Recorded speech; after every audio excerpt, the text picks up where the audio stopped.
નમસ્કાર. આપ જોઈ રહ્યા છો સીએનસીસી ગુજરાત. ખાલી ગુજરાતમાં જ નહીં પરંતુ સરકારી તમામ ભરતીઓમાં પેપર ફૂટવાના તેમજ ભ્રષ્ટાચારના આરોપો ઠેર ઠેર જોવા મળી રહ્યા છે. વાત આપણે બિહારના પટના શહેરની કરીએ, ત્યાં આગળ બીપીએસસીના વિદ્યાર્થીઓ કે જેઓ રોડ ઉપર આંદોલન કરવા માટે મજબૂર બન્યા છે, એનડીએની સરકારમાં સ્થાનિક રોડ ઉપર વિદ્યાર્થીઓ અવિરોધ પ્રદર્શન કરી રહ્યા છે.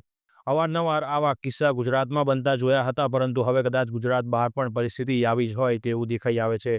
દેખાવકારો સામે પોલીસ એટલી કડક અને ક્રૂર જોવા મળે છે કે ત્યાં આગળ વિદ્યાર્થીઓ ઉપર વોટર કેનનનો ઉપયોગ કરવામાં આવે છે, વિદ્યાર્થીઓને જબરદસ્તી લાઠીચાર્જ કરવામાં આવે છે, ઘસેડવામાં આવે છે. આવી સ્થિતિ પટના શહેરમાં જોવા મળી છે. દ્રશ્યો જોતા એવું લાગી રહ્યું છે કે જાણે વિદ્યાર્થીઓ પોતાની પરીક્ષા અને ભવિષ્ય માટે વિરોધ કરી રહ્યા છે, પરંતુ આ વિરોધ ન થવો જોઈએ અને તેમને જાણે કોઈ મોટા ગુના કર્યા હોય તેવી દયનીય સ્થિતિ દ્રશ્યોમાં જોવા મળી હતી.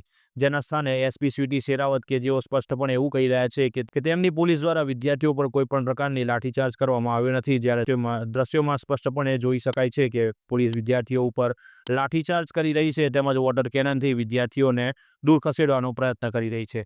જ્યારે સ્વીટી શેખાવતનું કહેવું છે કે વિદ્યાર્થીઓએ અમને ધક્કામુક્કી કરી અને અમારા ઉપર હુમલો કરવાની કોશિશ કરતા મજબૂરીમાં અમારે થોડું કઠોર બનવું પડ્યું અને તેમના ઉપર વોટર કેનનનો ઉપયોગ કરવો પડ્યો. જ્યારે પોલીસ દ્વારા લાઠીચાર્જ પણ કરવામાં આવ્યો અને વિદ્યાર્થીઓ સતત બૂમબરાડા પાડી રહ્યા હતા. કે આ સરકારમાં લોકતંત્ર જેવું કંઈ પણ બાકી રહ્યું છે કે નહીં? હવે પટનામાં જો આવી પરિસ્થિતિ ઊભી થઈ છે, આનું સમાધાન વિદ્યાર્થીઓ માંગી રહ્યા છે કે અમને ન્યાય મળે, કેમ કે એનડીએ સરકાર કે તેમના ભવિષ્ય સાથે ખિલવાડ કરી રહી છે. પહેલા તો ફોર્મ ભર્યા બાદ સરકારી ભરતીમાં વારંવાર તારીખ લંબાવાય છે. તારીખ લંબાવ્યા બાદ પરાણે પરીક્ષા લેવાય છે અને પરીક્ષા લેવાયા બાદ જો પેપર ફૂટવામાં આવે તો પછી ત્યાંના સ્થાનિક વિદ્યાર્થીઓ રોષે ભરાય તો નવાઈની વાત ન કહેવાય, કેમ કે તેમના ભવિષ્યનો સવાલ છે. લોકો વર્ષો સુધી મહેનત કરતા હોય છે અને જો મહેનતના પરિણામ રૂપે જો આવા પેપર ફૂટવાના કિસ્સા સામે આવે તો વિદ્યાર્થીઓ દ્વારા વિરોધ પ્રદર્શન થાય તો પછી નવાઈની વાત ન કહેવાય. Bureau chief, CNCC Gujarat, Patan.